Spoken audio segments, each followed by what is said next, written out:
what's up, guys? This is Dion Brown, and you are watching Man versus Brand.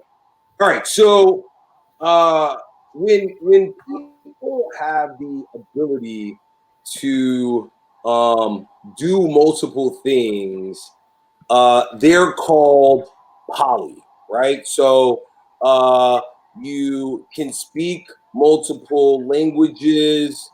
You're called a polyglot, I believe, right? You have multiple partners. You are polyamorous, or we'll get into that later. If you do multiple things artistically, you're just kind of called multidisciplined.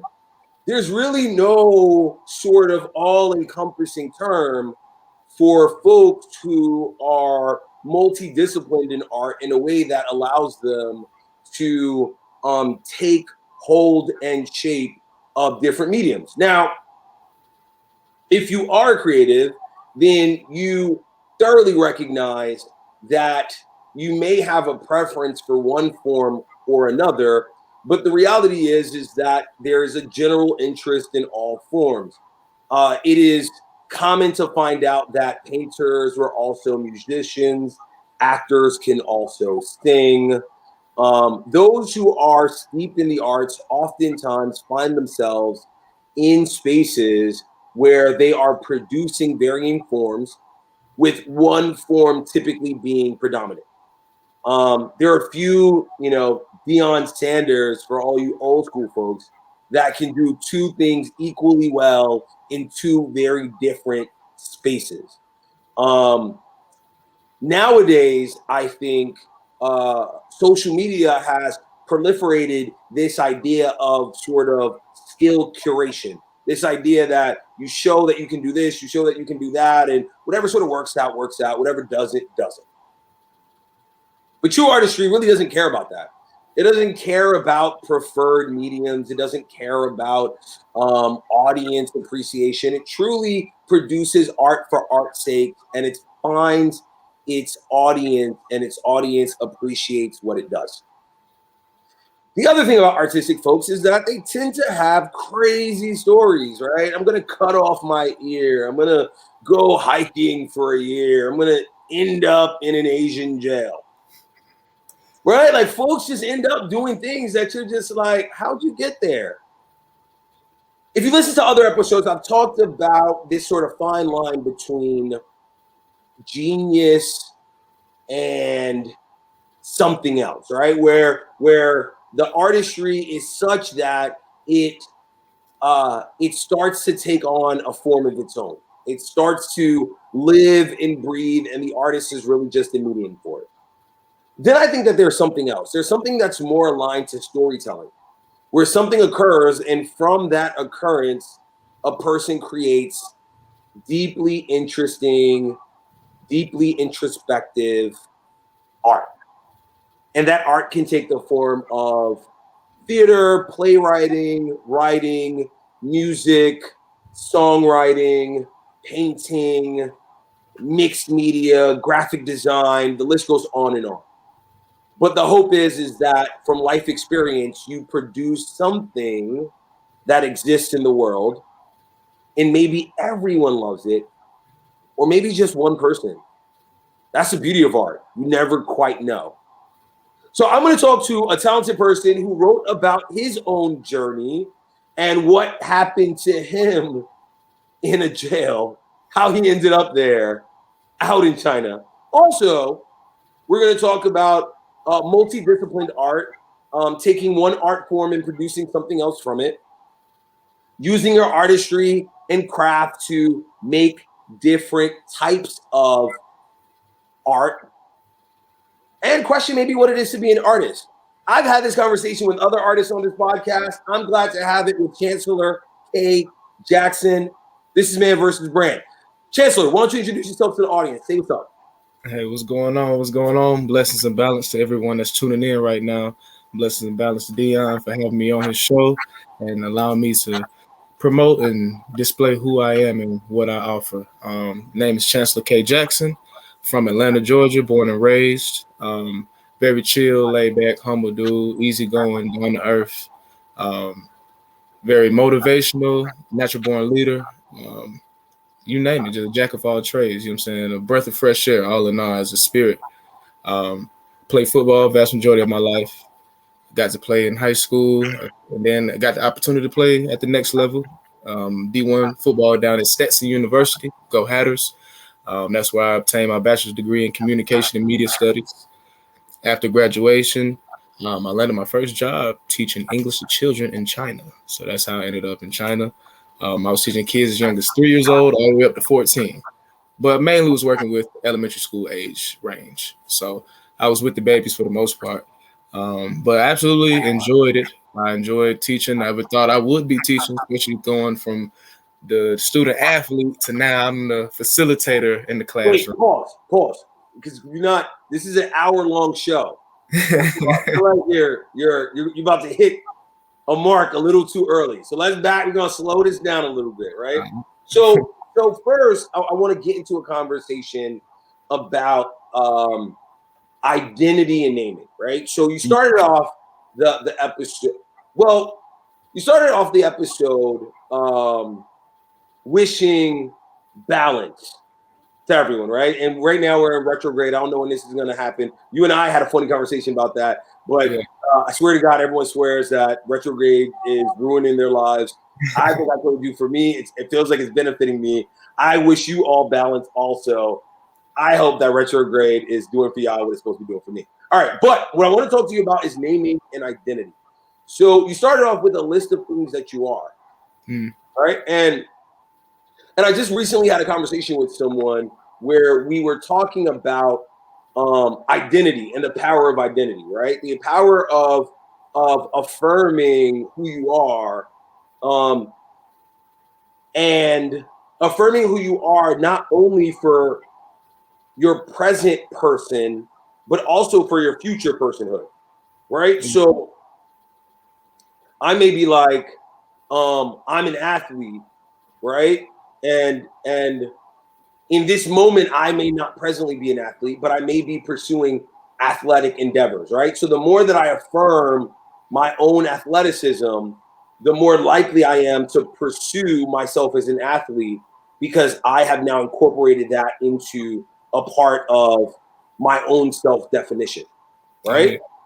And so as you're naming things, right? As you're naming who you are, how much of it is who you presently are right now? How much of it is what you are projecting as your future self? And how much of it is an observation of who you have been, right? Because when we talk about ourselves, we're talking about who we were, who we are, and who we hope to be, right? So how much of what you're defining right now for your own identity is your present, your past, and your future? As far as past, just student athlete, football player. That's as far as the past identities. But I embodied those identities to a T for a very long time, like full throttle. So presently, I just named characteristics. Yeah. As far as titles, entrepreneur, educator, coach. Yeah, those and author. Into the characteristics. So I think the characteristics is probably more important than the titles, right? You can be a horrible leader and be a leader, right? You could be a piss poor entrepreneur but still launch businesses, right? But you are affirming some positive adjectives and insights about yourself, right? So as you're moving through life right now, right? Like, you know, what again are you seeing as currently being produced in your life, and how much of it are you like, man, you might be a leader, right? But you might also see yourself leading an organization, right, in the future, right? So that's a little bit of you sort of moving in your future self. You may be a leader of a person, but you also may be envisioning a life where you are leading organizations. So how much of it is you affirming who you are and then affirming what that future version of you will look like? Shit, about 100%. Everything that I listed, all those characteristics, that's who I am currently, and it's due to everything that has transpired up until this point. But everything that we go through is preparation for what's in store as well. So Cool. yeah. All right, so now we're back to this story. You're teaching. You're in China. Yeah. It's you're teaching some of the younger grades. Talk to me about what interested you about going to China in order to teach. So once football came to an end for me, November 2017, that was just my last college football game. NFL wasn't in the picture, so I'm like, well, Chancellor, who are you? What's next? What's plan B? What do you like? What do you enjoy? What do you see yourself doing? You know what I'm saying? What's your purpose? I couldn't answer any of these questions, but I knew I needed to start somewhere. So I just started applying for jobs, mainly corporate positions. And I was having success landing interviews. I'm talking about getting flown out, put up in hotels, the whole nine. You know what I'm saying? But I just could not seem to land a position, despite how many interviews I was able to land. And I did this process for about 8 months. I done graduated. I'm back home. I'm just like, bro, I didn't do everything the quote unquote textbook way to still, you know what I'm saying, be sitting here with my ass out. Like, bro, something got to give. Like, I'm got to do something differently. Because clearly what I am doing, or at least the path I'm trying to go down, that ain't for me. So I got to reapproach this job searching thing. So break. Hold on. So, and this is gonna happen a lot. This For sure. Kind of how I do things. All right. So you said you were from Atlanta, right? Now, are you from the city of Atlanta? I think we talked about this. I went to Emory, so I spent a lot of time in Atlanta. Yeah. You see, in Atlanta, I don't even know how to say Atlanta, just like New York, Atlanta. All right, so I spent some time in Atlanta, right? So are you from Atlanta proper, or are you from like outskirts? Outskirts. So talk to me about the outskirts. What part? Yeah. So I'm from Smyrna. For those that are familiar of, you know what I'm saying, that's familiar with Atlanta, I'm from Smyrna specifically. All right. So Smyrna, if I remember correctly, Smyrna's a little bit above Marietta. No? It is, I think it's slightly below. Yeah, it's below Marietta. Below Marietta. All right, fine. Yeah. Okay. So I'm frameworking this because so much of Atlanta and the surrounding areas around Atlanta is about bringing in talent, right? So Atlanta seems to bring in talent, and I think that there's a general idea that because there's UGA, Georgia Tech, Emory, Morehouse, Clark, Spelman, that so much of the talent is driven by people that are in Atlanta or in the surrounding areas really growing in. But you find that a lot of folks move from other places professionally to end up in this area. So finding a job in Atlanta, being near Atlanta, isn't as simple as it might seem to a person who's listening, right? Because the person who's listening is like, well, why can't he find a job in Atlanta? He lives in Atlanta. Atlanta might be easy to find a job in. But Atlanta as a whole seems to find a lot of their talent other places because Atlanta is one of the most affordable metro cities, maybe outside of Dallas, Houston, maybe Charlotte, and that's kind of about it. Like, especially if you're in the South, Atlanta is super affordable for kind of the opportunities there. So a lot of people move into Atlanta or move into the surrounding areas around Atlanta in order to get opportunities. But a lot of folks that live in Atlanta don't necessarily get the same opportunities as those who are brought in. That's an observation I've made through friendships, relationships, professional relationships over the course of my life. I don't know if that's happening to you, but I wanted to explain that to the audience for those who might say, well, why was he in Atlanta and ended up in China? There's a disproportionate kind of employment situation in Atlanta that lends itself to trying to find jobs in other cities, even if you legitimately want to stay in the city. Facts. And then I had a girlfriend at the time as well. She still lived in Florida, so I was applying for jobs in Atlanta and Florida as well. Really, I was at that point in time. I was so adamant about having something lined up before I graduated that I was applying for jobs. It didn't matter where them shits was in the United States. Yeah.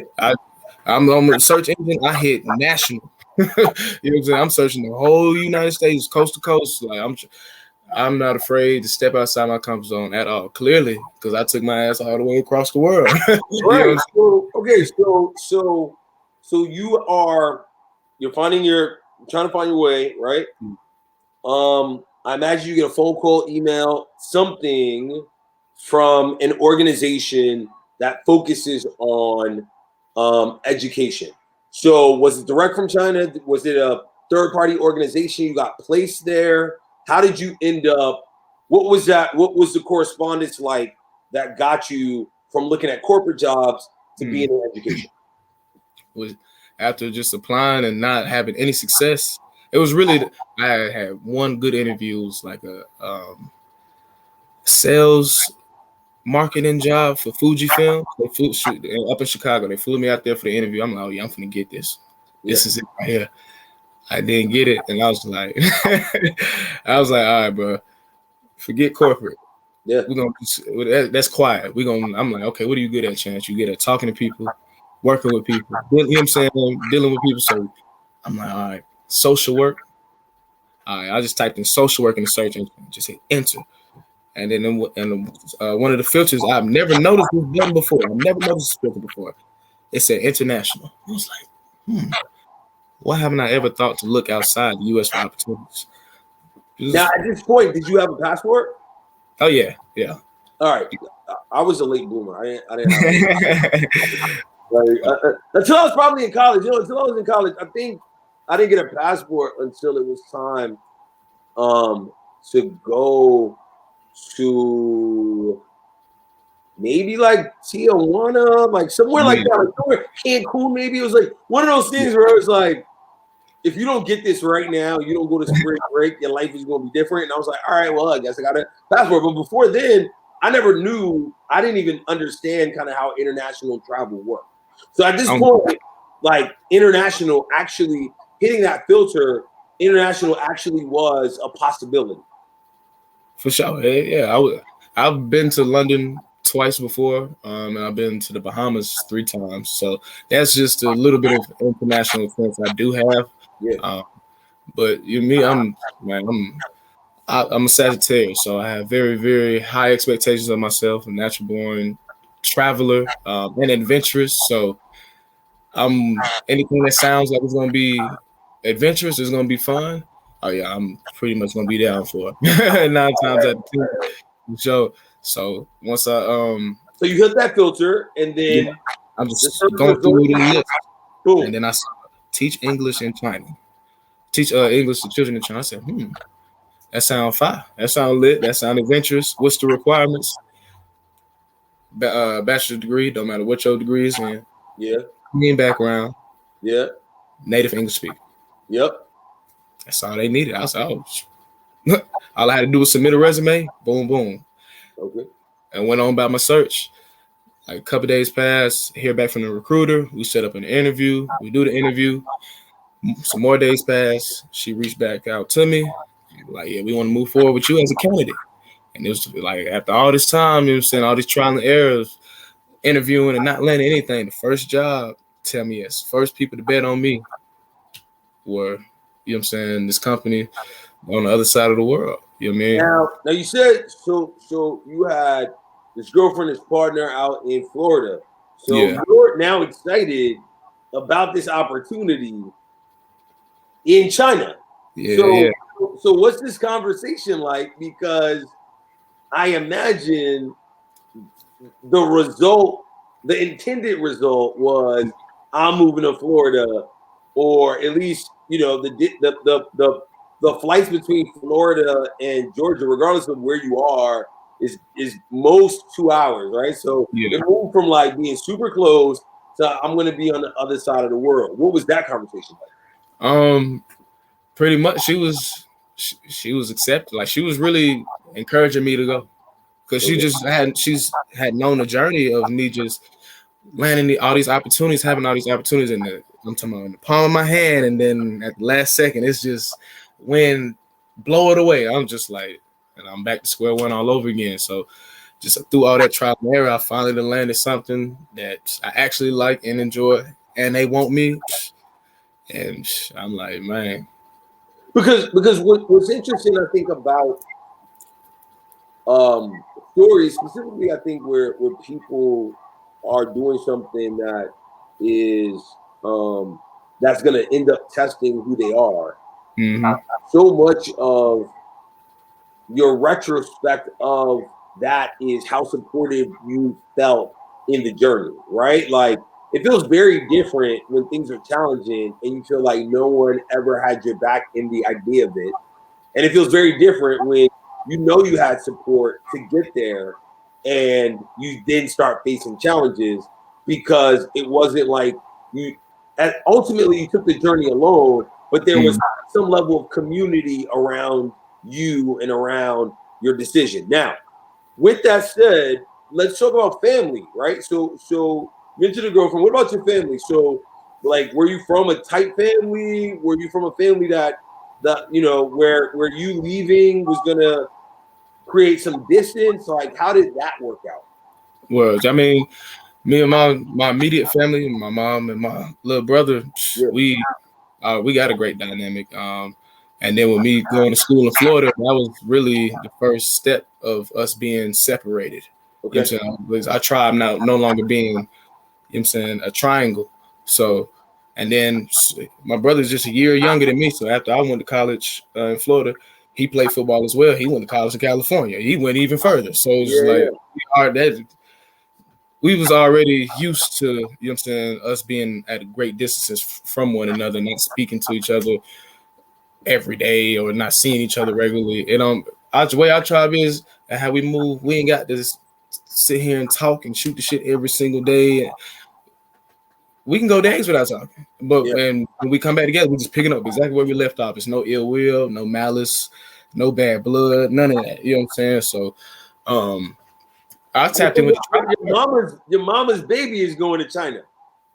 This is what your mama's baby is going to China. She is one of two things. She is excited, or she's like, "Are you sure about this?"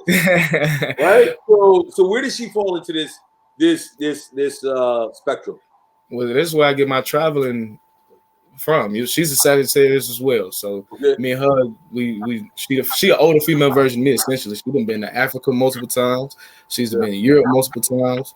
And she's been in China twice now. You know what I'm saying? So when I told her about the opportunity in China, that was just more than enough reason for her to go all the way over there. One, and then first thing she said, and I write about it in the introduction of 14 Days in Beijing.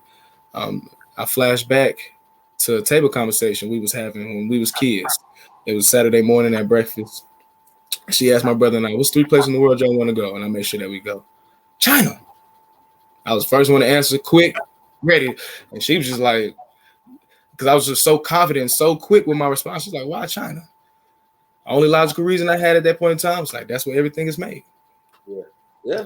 Only reason I had, you know what I'm saying, at little 7, 8 years old, however, you know what I'm saying, how old I was, whatever age I was at. But little did I know that conversation would not only be a catalyst of change, but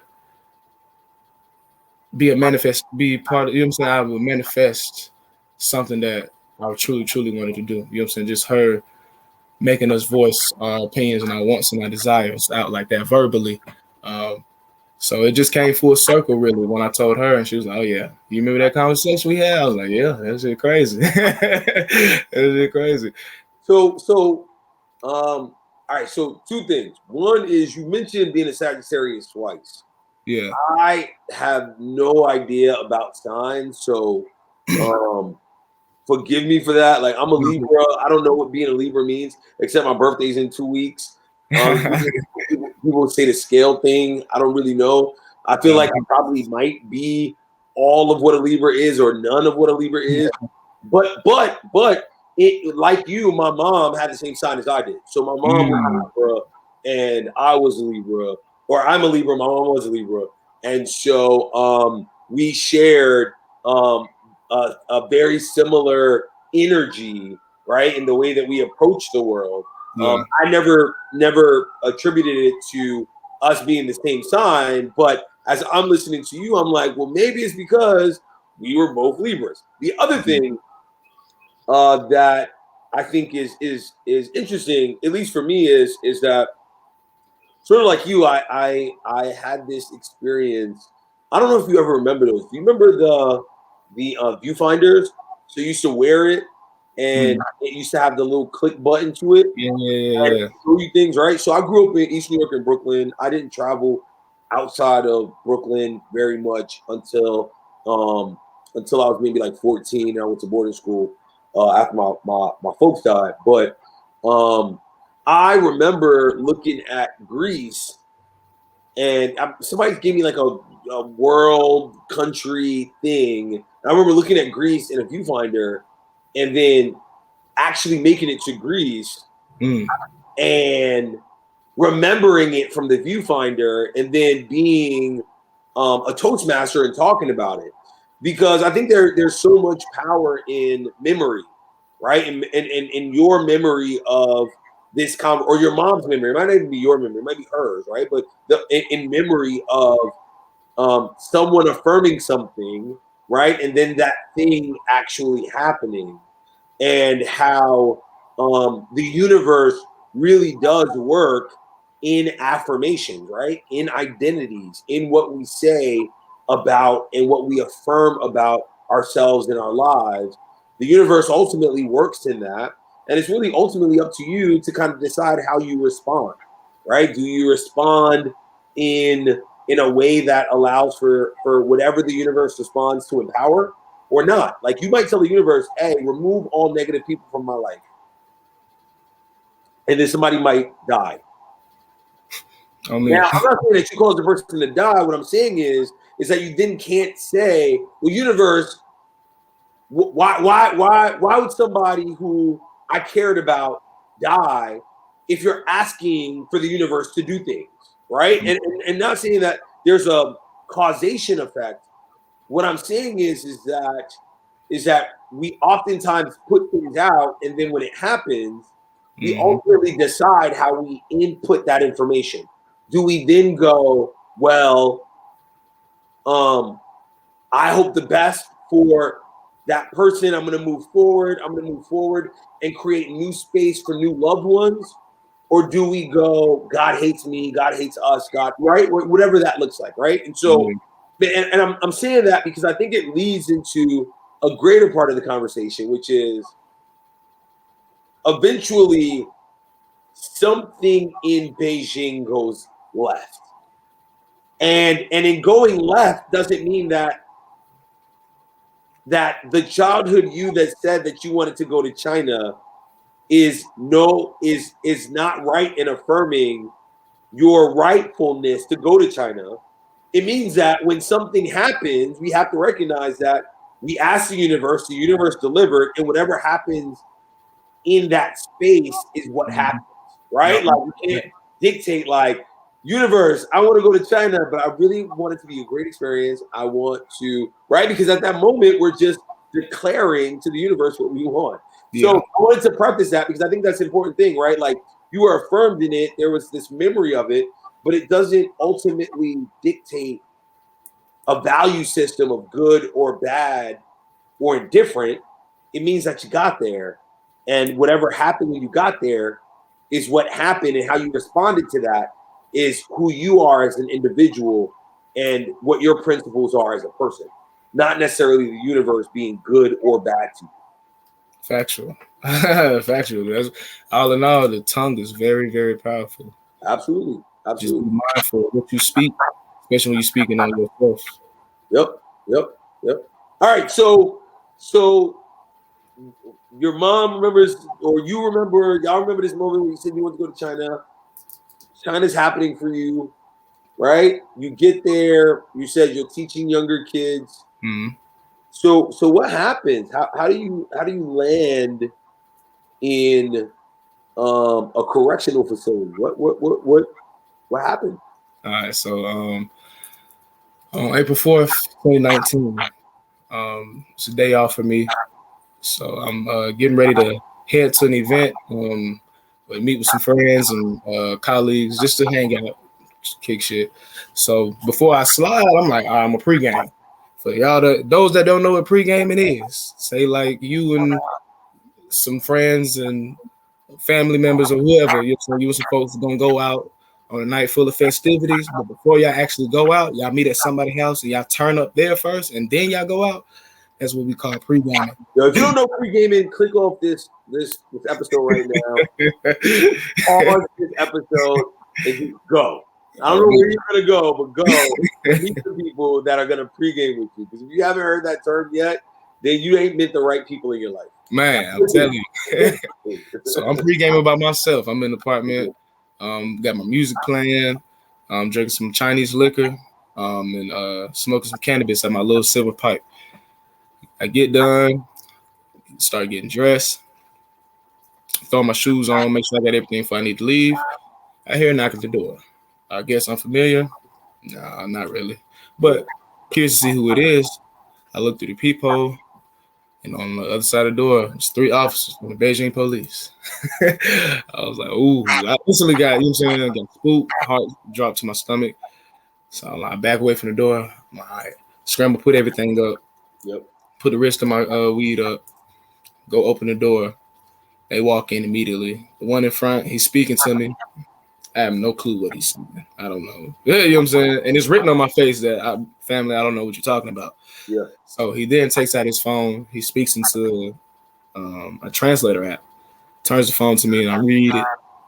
Are you on drugs? Nah, bro, you tripping, right? Nah, you tweaking. Nah. He's speaking to the phone again. Shows me it. Are there any drugs in the house? Family, where are you getting this information from? First, hello, how you doing? Ni hao ma. You ain't even say, you ain't even greet yourself. But passport? You might need to see my passport. I'm gonna go. Passport. I'm gonna go grab my passport real quick. Because clearly you got me mistaken for somebody else. So I go fetch my passport, visa, apartment contract, any and every piece of documentation I have. Go back in the living room, slap it on the table like, bro, this is what you need to look at right here. I don't know what type of time you on, but this type of time we on right here. Yeah. So he sits down, he starts going through my documents.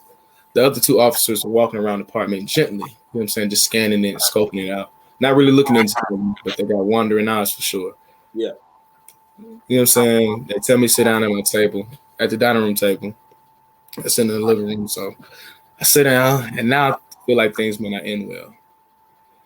A few minutes pass, and I hear footsteps coming from down the hall. Yeah. So, mind you, they never closed the front door after they came in. So I lean back to see who's coming down the hall. It's another officer. And he has something in his hand. I really can't tell what it is. Nor am I feeding too much energy to it, because how am I going to finesse this situation? How am I going to get myself out of this situation? Yeah. So he enters the apartment and hands the item to the officer that was looking over my documents. That officer then communicates to me that I need to pee into the cup. So it's a drug test right there on the spot. And right then and there, I was like, yeah, it's over with. So it's over with. I just got done smoking prior to these folks knocking on my door. Wait, so very differently where in the US, it's about a sobriety test. Doesn't really care what you do. The question is, do you have the capacity to execute a certain amount of maneuvers in order to be deemed safe to drive, to walk, to continue on?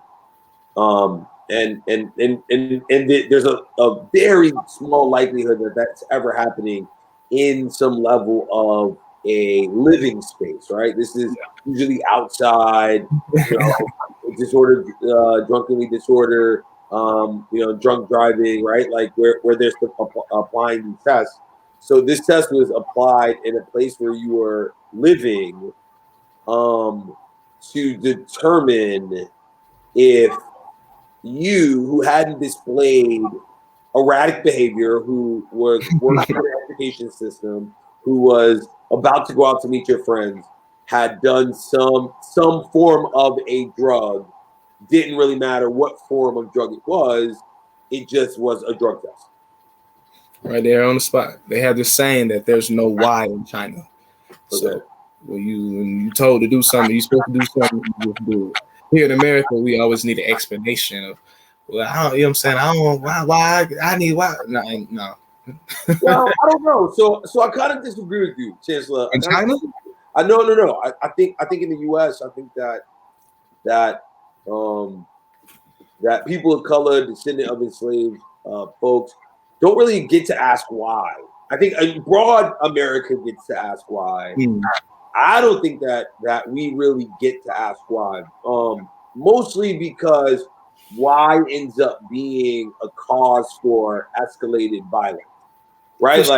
Like people want you in handcuffs and suppressed before explaining what actually happened to get you here, right? So oftentimes in videos and experiences, you find that people here don't, at least people of color, brown people don't get to ask why until they are they're already under arrest, right? They're already handcuffed. They're already pushed against the vehicle, right? So I think that there's something interesting in that idea because in China, you don't get to ask why, but as a whole, but I think in this country, a lot of black and brown people don't get to ask why until an officer ultimately wants to give them a validating reason. For sure. That's one aspect of it. So yeah, as you're talking, right, I'm putting it together because in that aspect, I'm just talking about in general. Told, when the police ask you something, just do it. Like I was always told that. Might not be for everyone else. Yeah, sure. My family, but a lot of my friends, specifically my non-people of color friends, they never had that conversation. They were always taught to challenge authority, ask why you're being pulled over. Don't give them information if they don't have just cause. I was always told for my own safety and security, do what they say, just get out the situation. Do whatever it takes to walk away from that situation because you are safer walking away and doing whatever they say than you are trying to challenge that level of authority. So I even see myself in China just being like, I'm gonna do whatever y'all say to get out of this, and then when the drug test happened, being like, oh man, this is gonna be bad. It was like, yeah, I feel you. I just every circumstance, it just depends on the circumstance and how educated you are to challenge somebody like that. If you get up there with their ass and you really outsmart their ass, then that's a whole completely different situation. You might get arrested or whatever, but on the back end, it's gonna play out in your favor because you will stand your ground, and that's your right as an American. Over there in China, and body cams changed that in America, right? Body cams, social media has changed what that looks like. But there was a time period, like 90s, early 2000s, where body cams were mandated, where anything could happen to you, and it was just your word against an officer's word about the occurrence of events. Right now, I think it's a little bit more, not because I think society has changed, but access to information has changed, and therefore people have to be more accountable. But in a place like China, which I have no idea what that looks like, so there, you don't ask why. This guy comes in, he comes with a drug test, and your first thought is what? It's over with. soon as he's like he didn't even say penis, he just made a gesture because we can't language barrier, so he just made a gesture. He mined out peeing in the cup, so I was like, oh yeah, it's over with. It's over with. So is this one of those things that 15 minutes, an hour, like there's different drug tests, right? There's ones that come back. So how quickly did your actual results come, or did you even get to the point where there was results, or you just like, take me in, I'm good, thank you. The longest part of that process was me just having to pee. Yeah, like because I dead ass ain't had. I don't know if I was just scared shitless, or the fact that I really didn't have to pee. You know what I'm saying? Proving to get the drug test done was, you know what I'm saying? It's like, okay, this is difficult, my friend. Yeah. I was like, I got some water. Can I kill the water in the truck? So they let me sit down. I'm chugging water. I feel like I don't even know how long we sitting there. Probably like 15, 20 minutes, maybe 30 minutes. And then finally feel like a little urge. So I'm like, okay, let me try it now. As soon as I was able to, you know what I'm saying, I peed into the cups, handed it to the officer. They set that thing on the table and they all huddled around it. And like a few seconds later, they all just started looking at each other like. Now, we know that,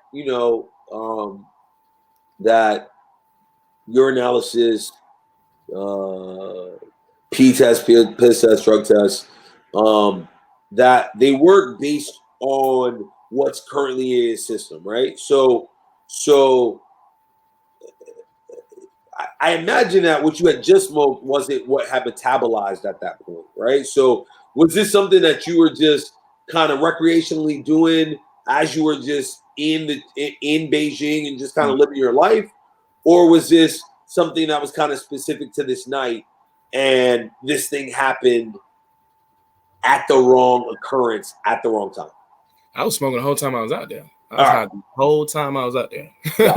Got it. It wasn't like this thing just picked up something that was currently in your system. It was just, this is a accumulation over time of what you were up to. Now, before I even ask you how the case went out, were you thinking, how did this happen? Like, was it a neighbor? Were you trying to figure out like how this even happened? Because it's sort of random that this many officers know to come to your place, right? So were you trying to figure out as this was happening, like, how did this even occur? Like, was there any question or answer of like, why are y'all here, or like what's going on here? And was there an explanation as to what I asked no questions in regards to I really ain't asked no questions at all. I ain't asked not a single question. I didn't kept my mouth closed. But as far as me just thinking and reflecting, I'm like, what could have provoked it? I'm like, man, I have no clue. I'm like, bro, this is not my first time smoking in this apartment. But I'm like, bro, we've been doing this for like 6 months now. So I'm like, I don't know what. It's still a mystery to this day. I get asked that question all the time. I honestly don't know. All right, cool. So they're huddling down. They look at it. They eventually look at you. Yeah. And so the officer that was pretty much doing most of the broken communication with me, he walks up to me. He's like, I'm sitting there like, what you talking about? He's like, Dama. I don't know what you're talking about. Dama. Like, I'm context clues for sure. But I'm from Atlanta, but live by the finesse, die by the finesse. I don't know what you talking about, but I don't know. So throughout the course of me conducting the drug test, more officers have entered the apartment. So now we started off with 3. Now we up to about like 5 or 8. No, it's about like 6 to 8 officers in the apartment now. Okay. And they really rummaged through, you know what I'm saying, all my things. And one of the officers that entered after the fact spoke English fluently. So he's sitting there and he questioned, okay, your drug test proves that the last time you smoked was as recent as a week ago.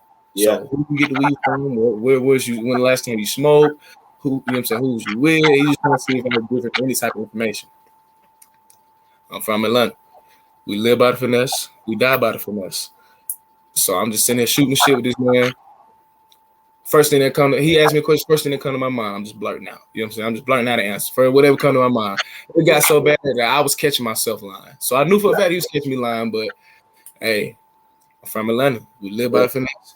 We die by the finesse. So once he realized that I wasn't gonna give him any information to work with, he pretty much put his questions towards, you know what I'm saying, just where my stash was. He kept asking, are there any drugs in the house? I'm like, nah, bro, ain't no drugs in the house. He asked me something else. Are you sure there ain't any drugs in the house? No, bro, ain't no drugs in the house. Okay, I told you that before. You know what I'm saying? He just kept piggybacking until I gave him the drugs in the house. So once he realized I wasn't giving nothing to work with, he said, are you sure there are any drugs in the house? In like a bag or a container or something? And so as he asked, as soon as he said that, I was like, oh yes, I would. Because that's exactly where I put the rest of my flowers. So I was like, oh yes, I would. So I was like, you know what I'm saying? At that point in time, I was just hanging on to hope that they didn't come across my backpack, you know what I'm saying? I was still geeked up. I'm still high. You know what I'm saying? It's a critical hour. You know what I'm saying? I'm getting blitzed by 12. I'm pissing down my leg. The moment's too big. But as soon as he said, like, is it in the back container something? I was like, whew. I was just huge flow of relief. Because like, okay, it's over with. Yeah. I was just sitting here trying to just finesse the situation. It was getting stressful. Now, hey, like I said, you live by the finesse, you die by the finesse. I gotta die by the finesse this time. It's okay. I live the finesse again. Yeah. Now I just gotta hold myself accountable at this point. Yep. So it is what it is. I'm like, yep, it's all right, get up and show me. I get up, go to my room to show them where my stash was, and as soon as I walk in my bedroom, everything was right there laid out on my bed. So they had found it. They was just trying to see if I was gonna give them extra information. So they confiscated everything, asked me if I need to finish getting dressed. I'm like, no, I was getting ready to walk at the door prior to y'all knocking on it. So I'm ready. They told me to turn around and throw the handcuffs on me, escort me out the building, and sent me down to the police van. And now I'm just sitting there just reflecting, just like, damn, bro, this shit is really happening.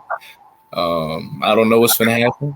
Yeah. They ain't look like they gonna explain anything either. I'm like, I'm gonna find out sooner or later. So we gonna see. We gonna see. So we go to one precinct that's right down the street.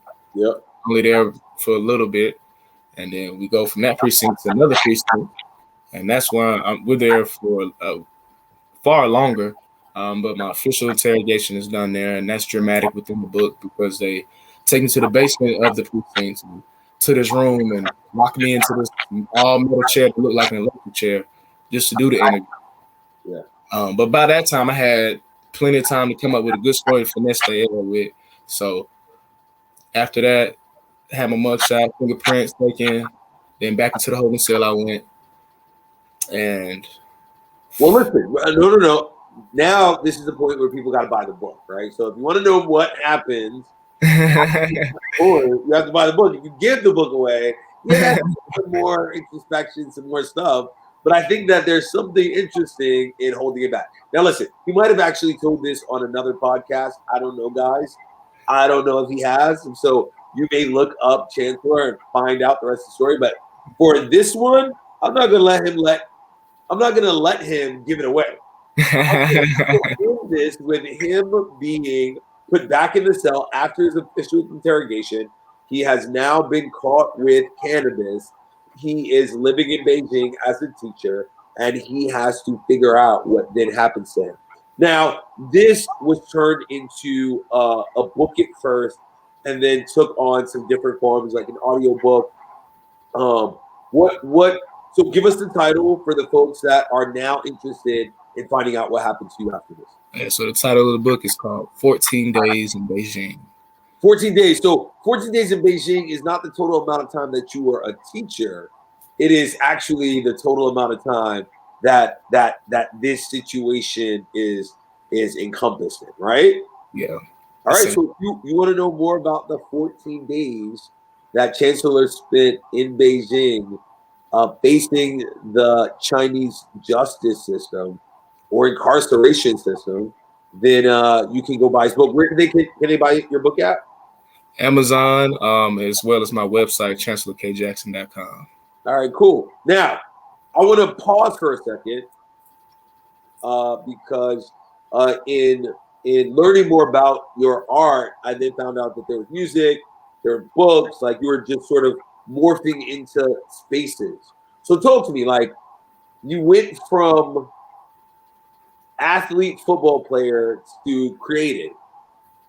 Was that always in you, or was that something that you discovered as you moved along in life? That as I moved along in life, elementary school, I really ain't like to do anything too creative. I really wasn't into anything creative, actually, and I think back on it.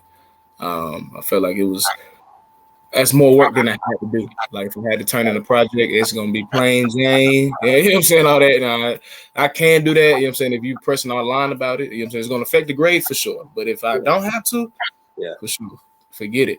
But I want to say middle school. Once I hit middle school, that's when the creative aspect started to expand, especially when it came. And the biggest form of creativity as a child is the way you dress.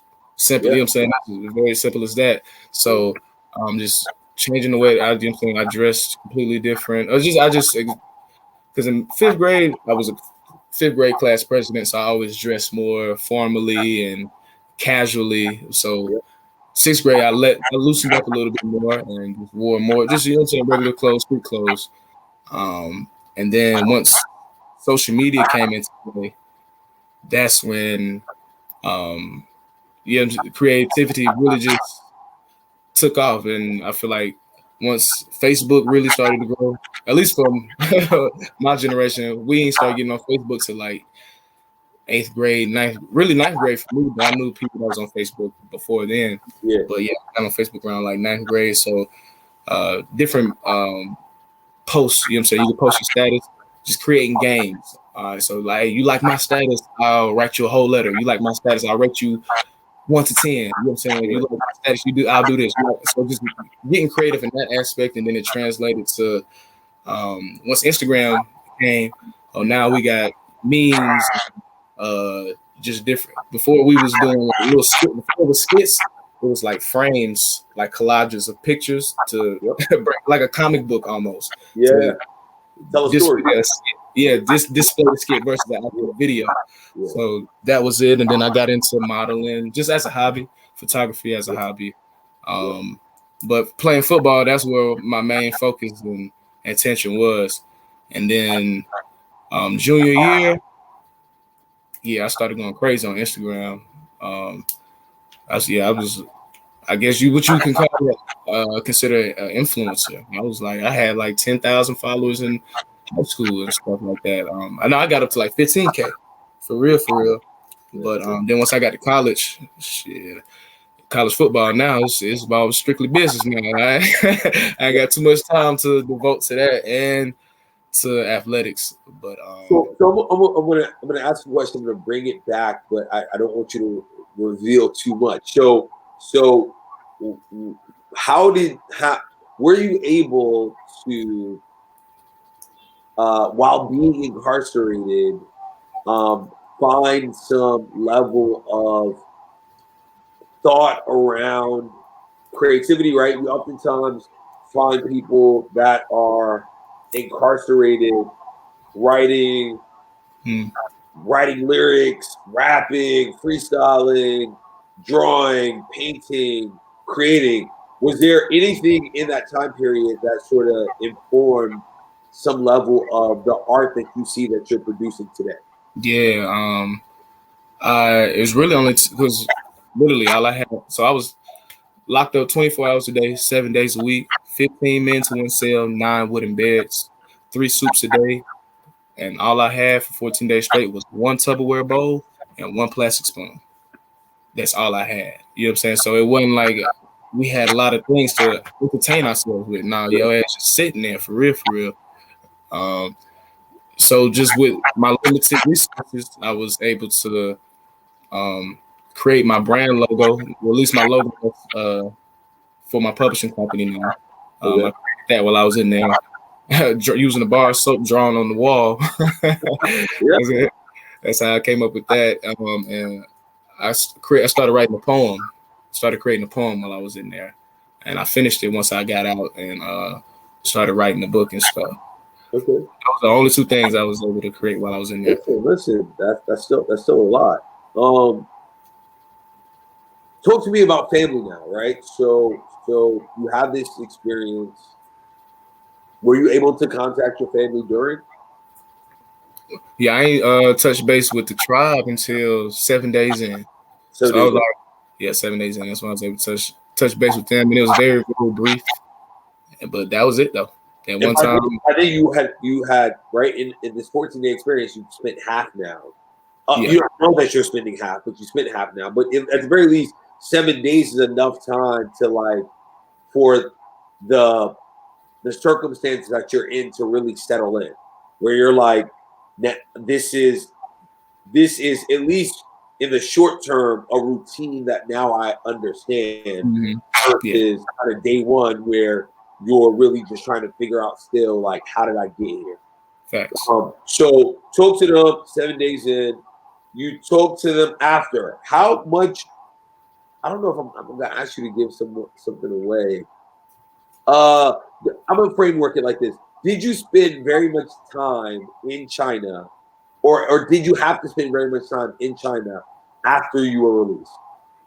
Oh no, not at all. No, as soon as I was released, took me straight to my apartment to pack up the rest of my shit and straight to the airport. Now, was that something that you decided, something that they decided, something and they decided separately, but it was a mutual kind of decision. Like what that's just how that's their process. You're like, you out of here. You were like, thank you. No, that's how they process work for foreigners. As soon as you well, the immigration dude has to find you. You have to let the immigration dude know somebody that can buy you a plane ticket for whenever your time is up. Yeah. All right. Now, once your time is up, that don't mean you get out that same day. Yeah. As a foreigner, say you got sentenced 10 days. All right, you're gonna do them 10 days for sure, but you're gonna do a little extra afterwards for sure. You ain't gonna know really anybody did their, you know what I'm saying, did their time and was out the same exact, you know what I'm saying, day that they were supposed to be, or at least when their sentence was up. Nah, they don't work like that. Immigration dude has to find you a ticket, and depending on when that ticket is, that's gonna be a release date.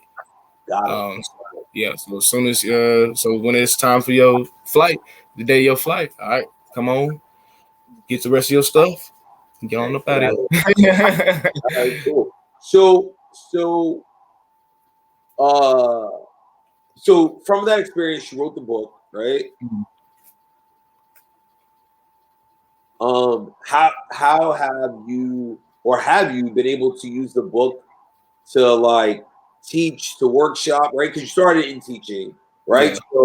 So has the book been a vehicle for you to now still teach or still workshop, or is it just a book, or what how have you I've been able to the book supported what you were already doing? So I've been working as a life coach to at-risk teens in Cobb County. Partnered through this nonprofit that one of my former track coaches is the founder of. So we was working with teenagers that, you know what I'm saying, either got locked up for drugs or just got locked up for doing something hot, you know what I'm saying, just doing something crazy. And the judge like, you can do this jail time or you can bring the program to rehabilitate yourself. So they decided to join the program. So we was just working with them, and we used 14 days in Beijing to pull our lessons from. So we would read a chapter and I had discussion questions I already prepared for them. And it was just based on life skills. So it was like racism, identity, interviewing and answering questions, or interviewing / interrogation. Like, so knowing how to answer questions, knowing when to elaborate, you know what I'm saying, when to just give exactly what them folks asking for, like, and that can dictate if you're actually in an interrogation or if you're actually in a job interview of some sort. You know what I'm saying? Just know how to answer questions and know how to communicate. Just stuff like that. And just pretty much we learning about Lucky and his experience getting locked up abroad for weed. Like, you done got locked up for meth, you done got locked up for, you know what I'm saying, something crazy. You know, it's like, okay, let's read Lucky's story. Let's see how his mindset was throughout the course. That brings up a good point. That was gonna be my next question. So it seems to be partially autobiographical, partially fiction, because it's funneling this story through another protagonist that's outside of yourself, right? Yeah, essentially, it's me, but we got to call myself Lucky in the book. Okay, all right, cool. So what made the determination that made this a book of fiction where you're funneling your experience through someone versus making this autobiographical or a memoir in that sense? You're just telling your own story. Why create another identity that this experience has happened to? Just to, cause really once I wrote 14 days, like when I first wrote it, Yep. it was therapeutic for me. It was like a huge weight lifted off my shoulders because I got back in April that same month. You know what I'm saying, in 2019, but I ain't started writing the book till like July. So for that span of time, I just carried all of that weight on my shoulders, in addition to all the other BS I was going through at that point in time. So once I wrote the book, and just how great I felt after just finally letting that shit go. You know what I'm Yeah. saying? I'm looking at it on screen now, you know what I'm saying? And it's like, damn, it's not in my mind, is not no longer like cloudy, none of that. So it was just very, very therapeutic for me. So it's like me just, okay, I endured it, I went through it, but now here I am sharing it to the world. So it is still my story, but we gonna make it, you know what I'm saying? In China, I went by, that was my alias, Lucky. Yeah. So I thought I was a whole completely different person, essentially. I was still me, but you know what I'm saying, I got to I just create a whole new identity for myself. Because I'm in just a completely different part of the world. You know what I'm saying? A whole brand new place. So I was like, that was a journey that Lucky went through. You know what I'm saying? And I just wanted to, we're gonna call it, you know what I'm saying? We're gonna continue to call the We're character gonna Lucky honor that identity and what that identity experienced. on me, for sure. So okay, cool. So that happens, you come home, then a whole pandemic happens. Man. Right? Right? Like in a world where like what else could happen? A pandemic happens.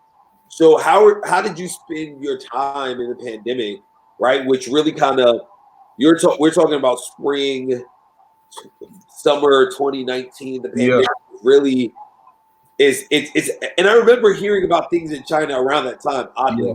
right? Because Chinese New Year, all that stuff, right? So when the pandemic hits the States kind of January 2020, right? So what has life been like where you had this sort of employment, that you had this thing happen to you, then you wrote a book, and now you're helping at risk teens. Like, how did you spend the pandemic? Was it reflective for you? Were you excited? Were you creating? Like, how did you spend your time? Because you had this very clear circumstance happen to you, and then a very clear circumstance happened to the rest of the world. Yeah. Man. Really, the pandemic played a huge role in just the success of 14 Days of Beijing when I originally released it. Because I remember so I got locked up on April 4th, 2019, right? Yep. April 4th, 2020 was the day I released the original version of 14 Days of Beijing. Yep. But it was on pre-order like 5 days prior. But I was supposed to be, and this is like late March. This when everything shut down, at least for Atlanta. Yep. Atlanta was one of the last cities to like really put everything on lockdown. So it was March. It was late March when Atlanta went on lockdown. I was just like, damn, because I was finna go on the world tour. I was finna be in London. I was Yep. finna be after London. I was going on a cruise, and on that cruise, I hit like 5 different countries. So, and while I was on this world tour, 14 Days of Beijing was going to drop. So I was like, I was gonna have a huge buildup of marketing, and just me in different places promoting the book, and all building up to the actual release date. And I can't even remember what country I was gonna be in when it actually dropped, but I was gonna have I was gonna go crazy. Boom, everything shut down, and I was just like, oh man, that just really. I'm like, I don't even know how. I don't know how I'm finna go about, you know what I'm saying, marketing the book now, but everything going on lockdown, everybody being forced to stay in the house. And so with that being said, people have a lot more time on their hands. Yep. It was just played perfectly. So all I did was just, I'm like, well, I'm gonna have to stick to the internet and just promote it on the internet because we can't be outside. So, and I'm like, that's what you do best anyway. You know, you've been on Instagram doing your thing with that since high school. So I waited to the middle of the night. All I did was just change my all my profile picture, bills, name, everything. Everything was geared towards the book. Yep. And then the next day, I didn't upload no pictures. I removed all my pictures on Instagram, just cleaned it all up and just changed everything. And same with Facebook, Twitter. I just cleaned it all up and changed it. And just for me doing that, I'm talking about this spark, the buzz just started then because it's like, okay, what's going on? He done changed everything. What is this? And then I posted the first post, and it just went crazy because the photo shoot was hard. You know what I'm saying? You look at the cover, you know what I'm saying? The cover is very, very captivating. So even though some people's like, okay, I don't know what this is exactly, but man, it looks dope. You know, okay, it's a book of some sort. I really don't know, but he has whatever it is. It's available for pre-order. I'm just on, and then people, I get, you know what I'm saying, I got a good face card, so people mess with me and support. So man, it just started going crazy, and I already had my rollout plan, just how the pictures I was gonna post, the captions I had for them, the dates I was in, times I was gonna post them. I already had it all planned out. So I just stuck to the plan, and one day some just told me like, "Hey, bro, just go to the Amazon page and look at it." And I went to my 14 Days of Beijing on Amazon. I was ranked #1 new bestseller in 3 different genres. So I was still on pre-sale. Nice. And then it dropped, and you know what I'm saying, continue to have success. And that was like, okay, I'm finna go hard at this. I'm finna put everything I got into this because I wouldn't even expect it for it to have this much success. So I just, you know what I'm saying, just went crazy. And then I ended up actually going on an international tour from Georgia all the way to California and back. So just having a bunch of just different content to post, and hitting up influencers, getting them, paying them to do advertisement with the book. I was just going, man, I was going hard, bro. Doing a lot of different photo shoots. I was going crazy, bro. So the pandemic really played well. And that's when, like you asked me earlier, like when that creativeness in you, like really, that's like once I got back from China, that's when it was just full fledged then. So the book is out, it's happening. What other things did you start getting into now that your creative juices are flowing? Now that you kind of are starting to feel it, and you feel your impact, right? Like, what are you now thinking, and what are you creating as you're going along this journey?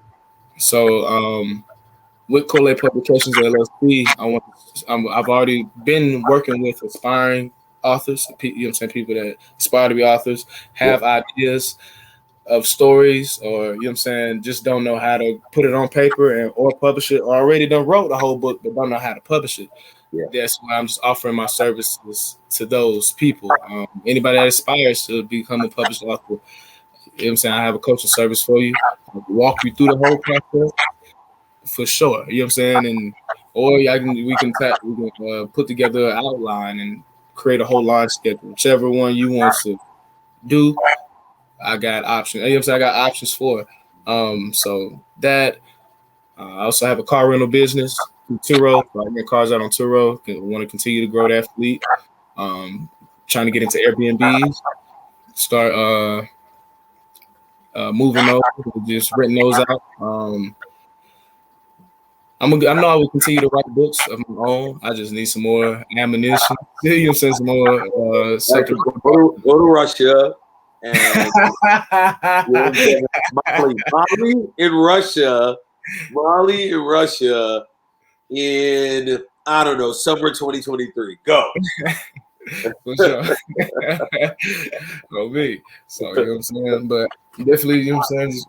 I know I'm gonna continue to write books. I have 2 more additional books, You Love, You Learn, and Real Love Never Dies.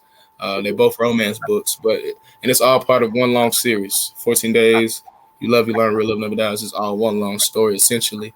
And so this also involves Lucky. You said what now? Does this also involve Lucky, like the rest of the books? Yep. Lucky. So this is a continuation of Lucky's story. The series is called Living Lucky. Got it. Living Lucky series. So, you know what I'm saying? You just living lucky. But ironically, Lucky seems to have some of the worst luck in the world. It only works that way, right? Like, people named big are never really big. They're usually small. People named, Lil Man is always the biggest guy in the room, right? So if Lucky was in fact Lucky, Lucky should be on Marvel. Like, Lucky should be a Marvel or DC character. If Lucky was Lucky, right? That would be a code name, not a real name. So talk to me about this, right? Like, if I am um,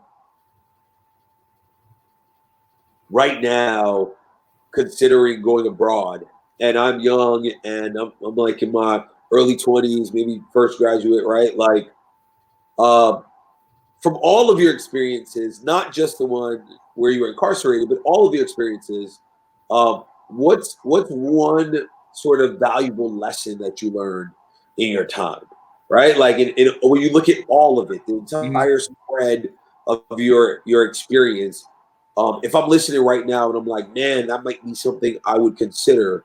What's something that you found valuable in understanding yourself or life in general or travel during this time? Just for us people of color, I say you realize how powerful you are. You realize how powerful you are and how valuable you are. Because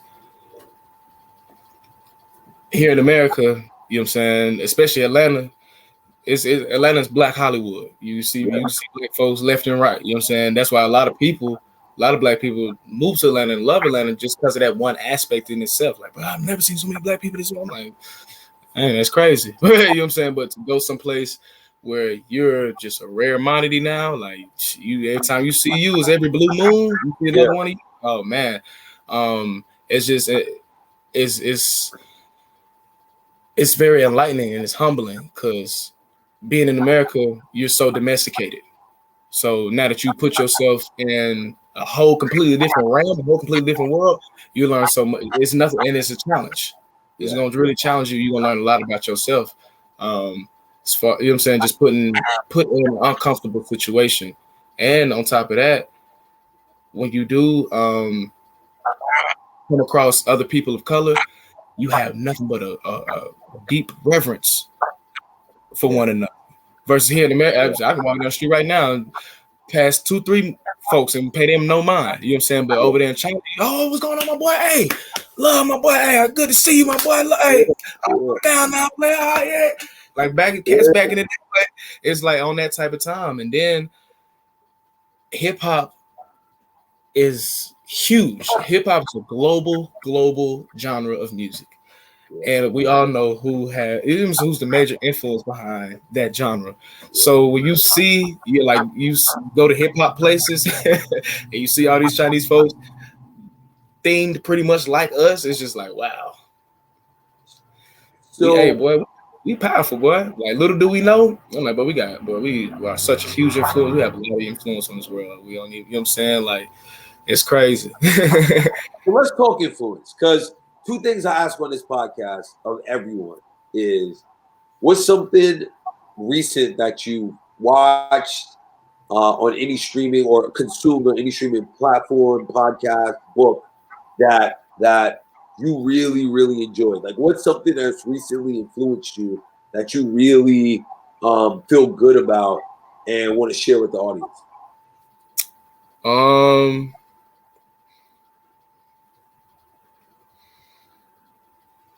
I say,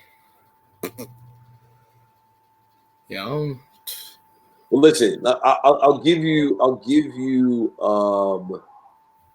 I'll tell you this, right? So it could be the last thing you read.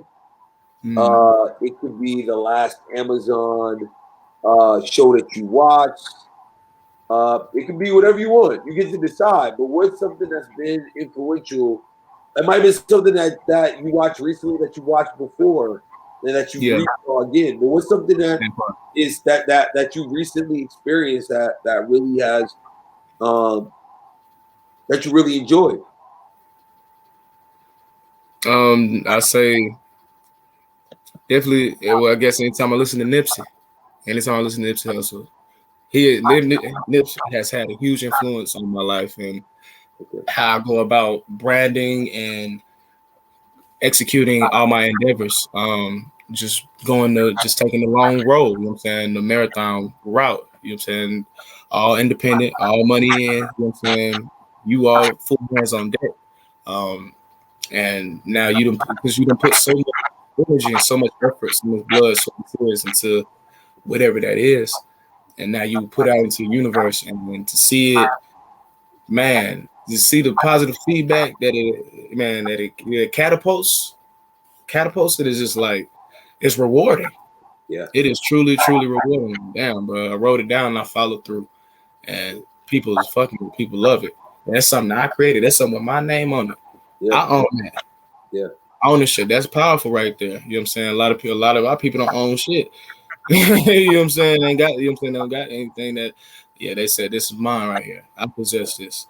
Yeah. So it's just, and it's gonna live longer than I will, right? Because that's the other part to it, right? Is that things exist longer than we do. So just being it isn't always enough. Sometimes it has to be put to paper so that, or put to captured so that it exists longer than we do. All right. Second question is all right. So if I ask people that know you, what's something that you enjoy, any streaming platform, any book, audiobook, music that you enjoy that people may not necessarily know that you actually like?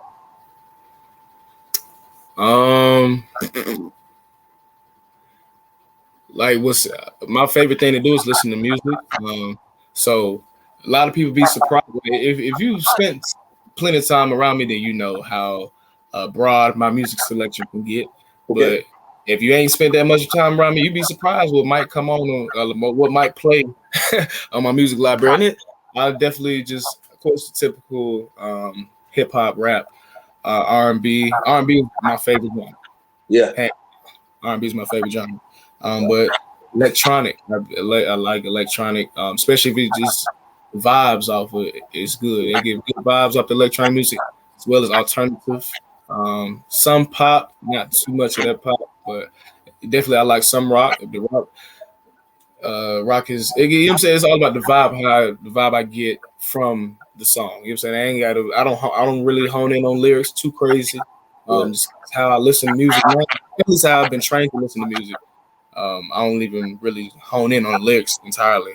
So just the overall vibe I get from the piece, that's what moves me. So it could, yeah. With that being said, it don't matter what style or what genre of music it is. If it got a vibe that I like, then yeah, I'll vibe out with it. I'll vibe Yeah, out man. to it. I write some of my best stuff to jazz and to opera. Mostly because it has less words, so I can write more words or create more when it's just music, which probably speaks to what you're saying about electronic music too, right? Right. In the absence of having to use that part of your brain that you're trying to apply to something else, you can use that for whatever you want to use it for, and then use the side that's listening to the music and kind of vibing to the music for your enjoyment.